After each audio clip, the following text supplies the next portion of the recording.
បាទសូមគោរពជំរាបសួរពុកម៉ែបងប្អូននំពូមីងទាំងអស់ជាទីគោរពបាទនេះគឺជាដំណាំស្វាយចន្ទីបងប្អូនបាទកូនស្វាយចន្ទីយើងណាចឹងកូនស្វាយចន្ទីនេះគឺខ្ញុំបានបដោះក្របដោយខ្លួនឯងបងប្អូនហើយនេះខ្ញុំមិនទាន់បានកាត់តទេកូននេះប្រហែលជាបាន2000កូនជាងបងប្អូន2500កូនទាំងអស់នេះគឺច្រើនដែរបងប្អូនហើយចឹងខាងនេះគឺជាចន្ទីដែលខ្ញុំតហើយអញ្ចឹងចំពោះការបដោះនេះគឺខ្ញុំបដោះក្របធម្មតាយើងទេបងប្អូនហើយ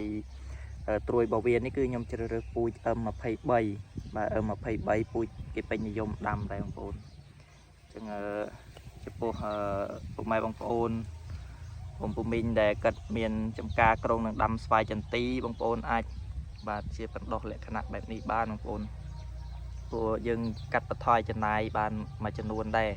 បើសិនជាយើងទិញពូជមកពីគេយើងដឹងហើយថាពូជហ្នឹងគឺតម្លៃវាបានសមល្មមដែរបងប្អូនយើងទិញ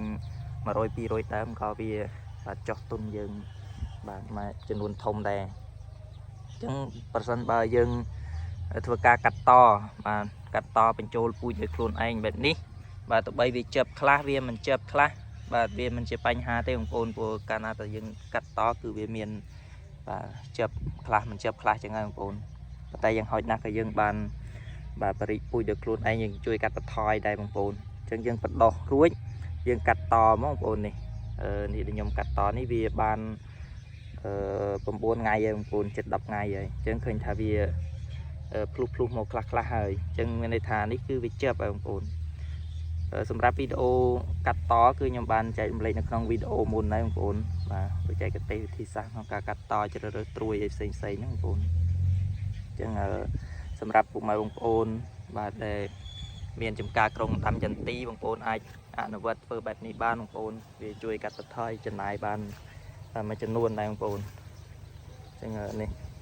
ដើមរបស់វានេះគឺល្មមហើយបងប្អូនល្មមក្នុងការកាត់តឲ្យវាធំបើវាមិនសូវធំពេកទេប៉ុន្តែគឺយើងអាចកាត់បានមកស្រួលបាទអញ្ចឹងខ្ញុំមានតែប៉ុណ្ណេះទេបងប្អូនបាទសម្រាប់វីដេអូកាត់តអីផ្សេងពុកម៉ែបងប្អូនអាចចូលទៅទស្សនានៅវីដេអូដែលខ្ញុំបានបង្ហាញ